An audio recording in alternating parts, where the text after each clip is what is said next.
Hey friends and family, my name is Bogdan and I want to welcome you to another episode of Be Reasonable. Today I want to talk about three things: Blizzard, banks, and basketball. Apparently the Sixers decided to boot a couple people out of their stadium because they had free Hong Kong signs.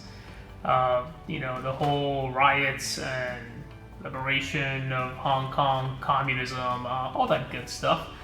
These people had very inflammatory signs that could not be tolerated in their stadiums, and they absolutely needed to be escorted out of there. If you want to see how bad they were, look at that.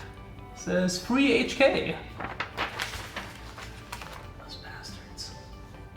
Anyway, so that happened. I'll talk to you about that in a moment because it all kind of ties together. Also, on a similar topic, there's this dude.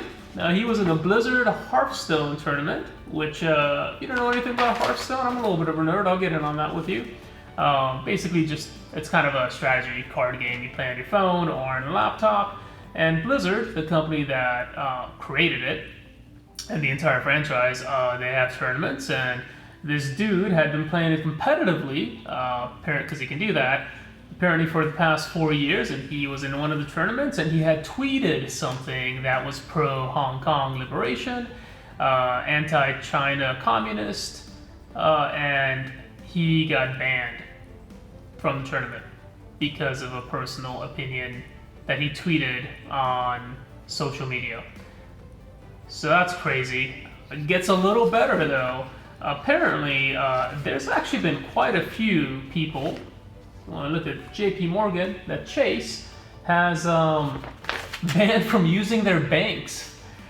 These people are no longer allowed to bank with Chase, and although Chase has refused to really give a reason, it's happening to a lot of conservative people that are pro-Trump and have voiced their personal conservative opinion on Twitter. So I have two thoughts on this.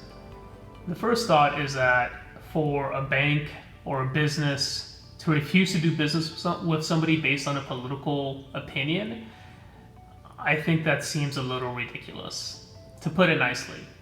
Let's not put it nicely. I think they're being assholes about it. And frankly, the disturbing part is that they're happy to have people there that were felons at the basketball game. I don't think they do background checks if you want to be in a Hearthstone tournament. I think you just have to do well enough. So if you're a murderer and you want to use Chase Bank, it's all good.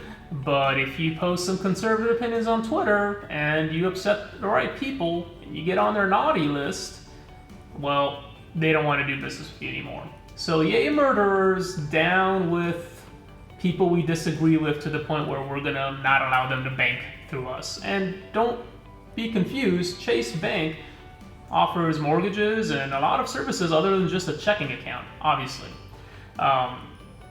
My second opinion, which is a little contradicting to the first, is that I don't think that they should be slapped down by the government for doing this. They have the right of free speech, just like we all do, and I think that right in particular needs to be guarded and defended very jealously.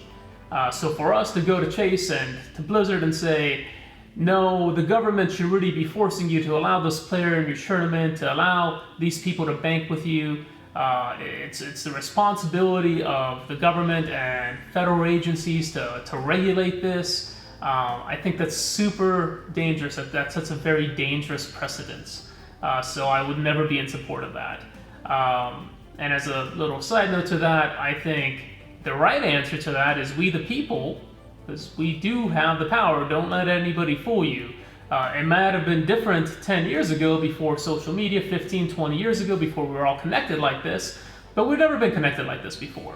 So in the past, businesses, large businesses like this have had a lot of control and a lot of power. They've even owned media stations that would basically tell us that it wasn't really a big deal. But we've never been connected like this as a country like we are today, where you can watch me, you can share this with your friends, they can share this with their friends, and before we know it, everybody, probably never gonna happen, but everybody in the country is gonna watch this video. Absolutely never gonna happen. The point is though, that we are connected in a way that we've never been before, which means that if we don't allow stupid things to divide us and we can agree on certain points, that we can actually act together. And it is our responsibility as part of a capitalistic society, as part of a free market, to say, no, Chase Bank, you don't get my money, you get my middle finger. And no, Blizzard, you made some cool games, but you're being a jerk, and this kind of stuff doesn't go away. We're not just gonna forget about it. Like, we were supposed to forget about that one ugly picture of Beyonce. You guys all know which one I'm talking about. Stuff that ends up on the internet stays on the internet. It's not going to go anywhere, and that is very different than the way it used to be. It used to be that a company could do something really nasty like this, annoying, inflammatory, and it would upset some people, but it would go away. It doesn't have to go away now, and it's not gonna go away very easily if it ever really goes away at all.